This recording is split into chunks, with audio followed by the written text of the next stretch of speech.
எங்களுக்கு ஒரு பிச்சை போடுறாரு தமிழிலும்.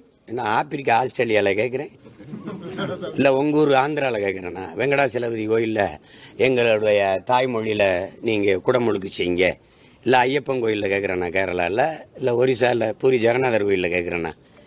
இது என் நாடு, இது என் நிலம், இறை என் இறை என் மொழி, அதில் வழிபாடு செய்யணும்னா தமிழிலும் அப்படின்னா இந்த கல்யாண வீடுகளில் பிச்சைக்காரன் வாசலில் இருப்பான், இருங்க உங்களுக்கும் சாப்பாடுக்கு இருந்து சாப்பிட்டு போங்கிற மாதிரி சொல்றீங்க.